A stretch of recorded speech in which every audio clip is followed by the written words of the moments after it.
ভোটারদের প্রভাবিত করার অভিযোগে রামপুরহাটে কংগ্রেস প্রার্থী মিল্টন রশিদকে ঘিরে বিক্ষোভ তৃণমূল সমর্থকদের। রামপুরহাট বিধানসভার 149 নম্বর বুথ বগটুই গ্রামের জুনিয়র গার্লস স্কুলের বুথে কংগ্রেস প্রার্থী মিল্টন রশিদকে ঘিরে ক্ষোভ প্রকাশ করেন তৃণমূল কর্মী সমর্থকরা।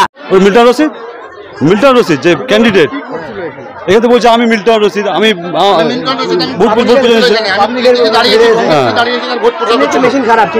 মেশিনটা এখনো মতো মেরামত হলো, ঠিক হয়েছে। এখন মানুষ বলতে হবে মানুষকে আসার জন্য। প্রায় 2.5 ঘন্টা উপরে মেশিন বন্ধ হয়েছিল। আপনারা প্রতিবাদ করলেন? হ্যাঁ, প্রতিবাদ করেছি আমরা। কি বললেন? আমি তো এখানে করবেন না, এটা এখন টাইম বলতে চাইছিল আমি মিল্টন রশিদ। এখানে তো ভোট প্রচার করার জায়গা নাই। ভোট পরে তো গতকাল শেষ হয়ে গেছে 5টা পর্যন্ত। আপনার নাম? নাজিমুল হক। কোন দল? আমি তৃণমূল দলের মেম্বার। অভিযোগ, মিল্টন রশিদ বুথের সামনে এসে ভোটারদের প্রভাবিত করছিল। পরে অবশ্য মিল্টন রশিদ এলাকা ছেড়ে চলে যান। মিল্টন রশিদ বলেন, ওরা ভুল বুঝেছে, আমি কংগ্রেস প্রার্থী, আমি সব বুথে যেতে পারি, ভোটারদের কোনোভাবেই প্রভাবিত করিনি। ও এখানে ওই ইভিএম মেশিন মনে হয় গন্ডগোল ছিল, এই সবে ভোট শুরু হচ্ছে। অ্যাকচুয়ালি আমি যেটা দেখলাম, আমাদের বগটুইয়ের মানুষের সত্যিকারের কপাল খারাপ। বেচারীরা বিভিন্ন দিক থেকে এমনই জর্জরিত আছে, আপনারা জানেন বগটুই কাণ্ড থেকে। আজকেও ভোটের দিন নিজের মতো করে ভোট দেবে, যে যাকে দেবে দেবে। এদের কপাল দেখেন, সবাই ভোট দিতে পেরেছে। সারা পশ্চিমবঙ্গের 4র্থ দফার ভোট যেখানে যেখানে হয়েছে, এদের আজকেও কপাল খারাপ। সবে ভোট শুরু হলো। হ্যাঁ, আচ্ছা আচ্ছা আচ্ছা আচ্ছা আচ্ছা হ্যাঁ হ্যাঁ হ্যাঁ, এই তো কথা বললাম। হ্যাঁ, আপনাকে দেখে বিক্ষোভ না না,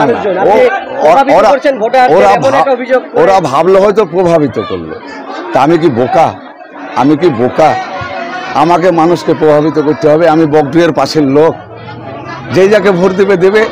আমি প্রভাবিত করার আমার ক্ষমতা আছে। যাকে মাথায় রেডি করে এসছে কাকে ভোট দেব। এবার যেহেতু ইভিএম মেশিনটা খারাপ, আমি এই পাশেই থাকি, আমার বাড়ি বাস স্ট্যান্ডে। আমার বড় নৈতিক একটা দায়িত্ব পড়ে, আমি ক্যান্ডিডেট, তাদেরকে এসে দেখা করা, অফিসারদের সঙ্গে কথা বলা, তাই বললাম।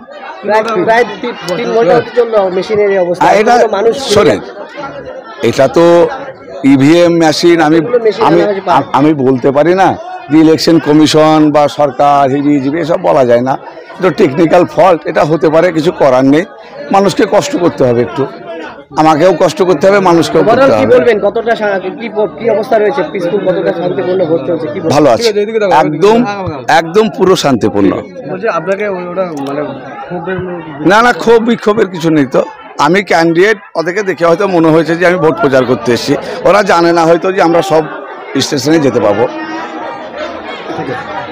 প্রসঙ্গত, এই বুথে 4টি মেশিন পরিবর্তন করা হয়েছে। সকাল 9:30টার পর ভোট গ্রহণ শুরু হয়। ভিক্টর শেখের রিপোর্ট, জনকণ্ঠ টিভি নিউজ।